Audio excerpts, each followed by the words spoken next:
Cole Brennan had been a firefighter for 17 years. At 45 years old, he had seen more emergencies than most people could imagine: fires, accidents, rescues that worked and ones that didn't. But he never got used to it. Every call still made his heart race. Every life saved still felt like a miracle. Cole was a single father. Now his daughter Lily was 14, in the center of his world. His wife had passed away from an illness 4 years ago. Since then it had been just the two of them figuring life out together. Cole worked long shifts at the fire station. Lily stayed with her grandmother. On those nights they had a rhythm, a life built on routines and trust. But lately Cole had been thinking about change. The physical demands of firefighting were getting harder. His knees ached, his back hurt. Some mornings he had been looking at desk jobs, fire safety inspector positions, administrative roles that would let him use his experience without risking his life. Every shift today was supposed to be his day off. Cole was driving home from dropping Lily at school when he saw the smoke, thick black clouds rising from an apartment complex 2 blocks away. His instincts kicked in immediately. He pulled over and grabbed his phone. Then he saw something that made his blood run cold. A woman was hanging out of a third-floor window. Smoke billowed around her. She was screaming for help. Cole could hear sirens in the distance, but they were not close enough. He knew how fast fire moved, how smoke could overcome someone. In seconds he ran toward the building. Other people were running away. The heat hit him like a wall as he got closer. The front entrance was engulfed in flames. No way through there. Cole circled around to the side of the building. There was a fire escape, but the ladder was up too high for anyone to reach from the ground. He looked around desperately. A dumpster sat against the building about 10 feet away. Cole ran to it and pushed with everything he had. The dumpster rolled slowly. Finally, he got it positioned under the fire escape. He climbed on top and jumped. His fingers caught the bottom rung of the ladder pane, shot through his shoulders. As he pulled himself up, the metal was already hot to the touch. He climbed fast. When he reached the 3rd floor, he could see the woman more clearly. She was younger than he thought. Maybe early 40s, dark hair, terrified eyes. She was coughing hard. Now the smoke was getting thicker. The window she was leaning out of was too small to climb through. Cole looked around. The apartment next to hers had a larger window. He could see flames inside, but not as intense. "Ma'am," Cole shouted, "can you get to the next window, the bigger one?"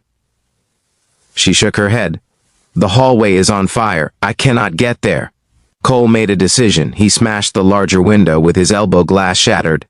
Flames licked out, but he could see they were contained to one side of the room. He climbed through. The heat was overwhelming. Smoke burned his lungs. He pulled his shirt over his mouth and dropped low where there was less smoke. He found the door to the hallway. When he touched the handle, it was hot. He wrapped his hand in his jacket and opened it carefully. Flames roared in the corridor, but he could see the door to the woman's apartment. It was only 15 feet away. 15 feet through fire. Cole took a breath and ran. The heat was incredible. He felt his jacket start to singe. He reached her door and kicked it open. The woman was on the floor, now overcome by smoke. Cole grabbed her and lifted her in his arms. She was unconscious, dead weight.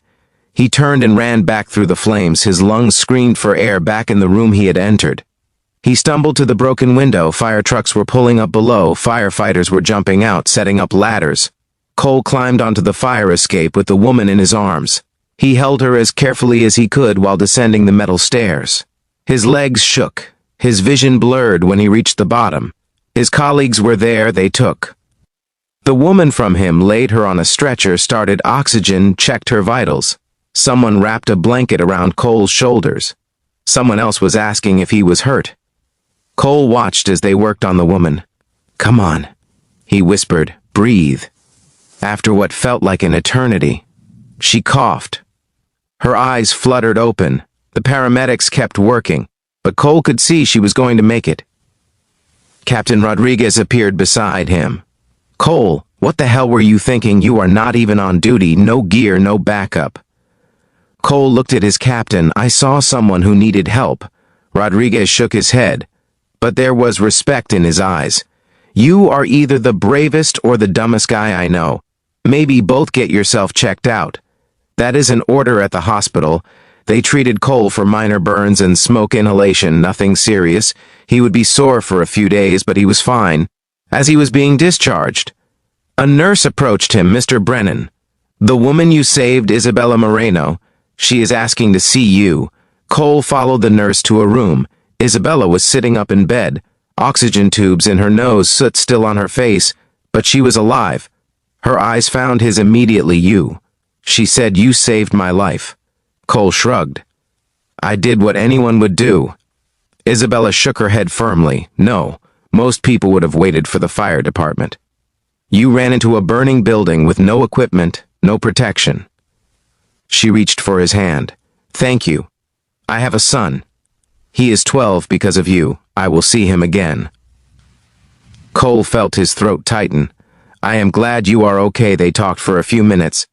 Isabella told him she was a vice president at Meridian Industries, a large manufacturing company. She had been staying at the apartment temporarily while her house was being renovated. Cole told her about Lily, about being a firefighter, about his plans to maybe transition to something less dangerous. Before he left, Isabella handed him her business card. If you ever need anything, she said, a reference, a job, lead, anything, please call me. Cole took the card. Thank you. But I am just glad you are safe. 3 weeks later, Cole had a job interview, fire safety director position at Meridian Industries. It had come through the normal application process. He had applied weeks ago before the fire. The pay was better than his current job. The hours were regular. He could be home every night with Lily. The interview was scheduled for 2 in the afternoon. Cole wore his best suit. He arrived 15 minutes early. The receptionist directed him to a conference room on the executive floor. As he waited, Cole reviewed his notes. He wanted this job not just for the money or the schedule, but because he could still make a difference. Keep people safe, just in a different way. The door opened.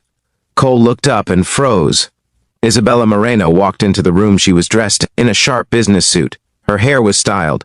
She looked completely different from the terrified woman he had carried from the fire, but there was no mistaking her.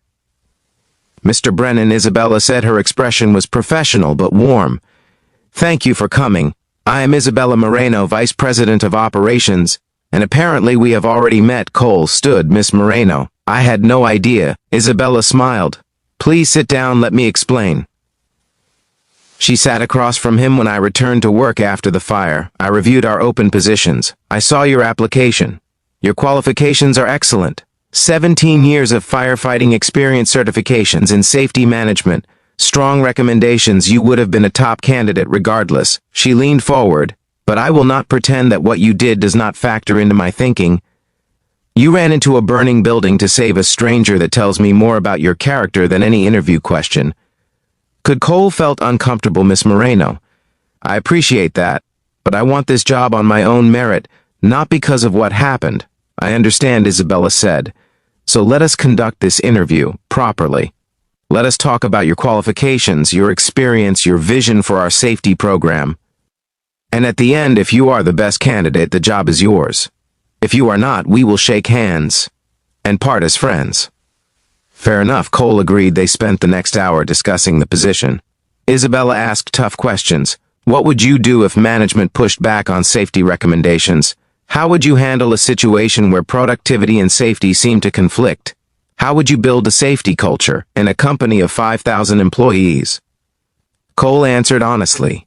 He talked about his experience, about lessons learned from years of emergency response, about his belief that safety and productivity were not opposites, that protecting people was always the smart business decision.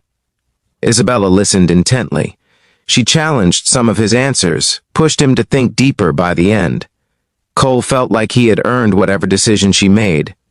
There is one more person who wants to meet you, Isabella said. She stepped out and returned with an older man.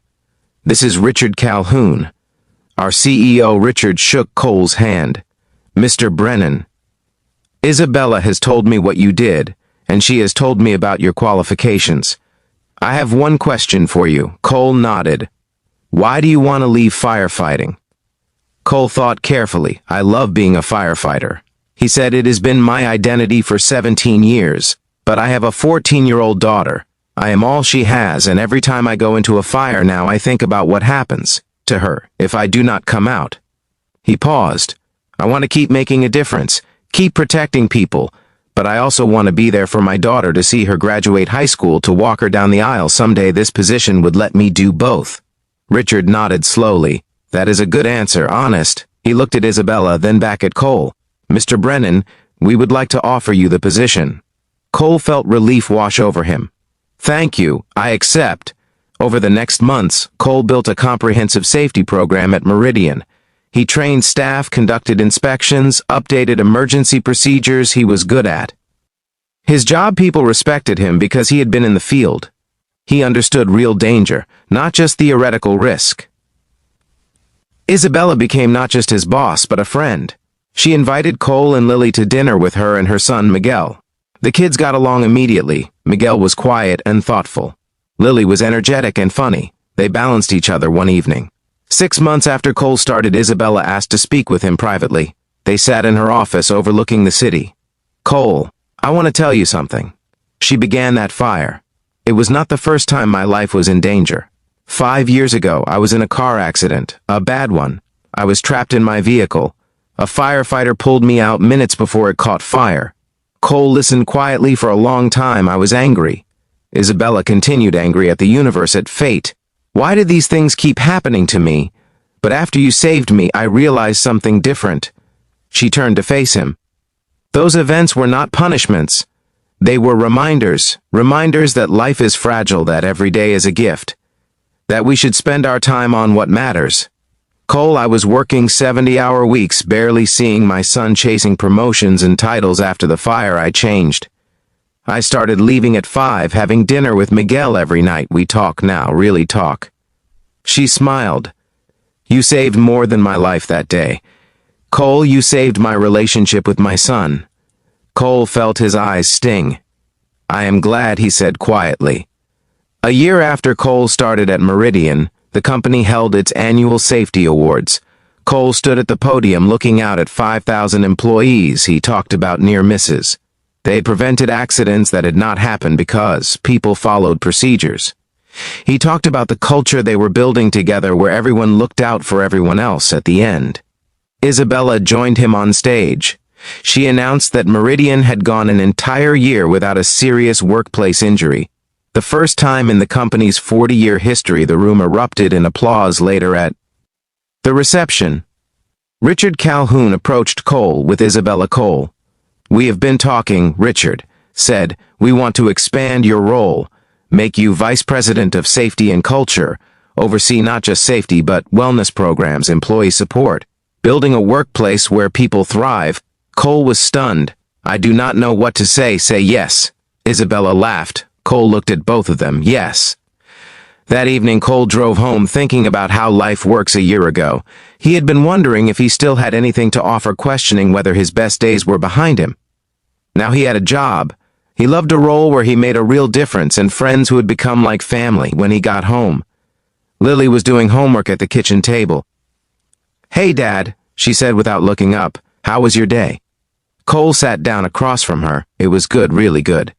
Lily looked up and smiled. You look happy. I am. Cole said, I really am. That night, after Lily went to bed, Cole stood on their small balcony. The city lights spread out before him. He thought about the choices that had led him here. The decision to stop that day when he saw smoke. The decision to climb that fire.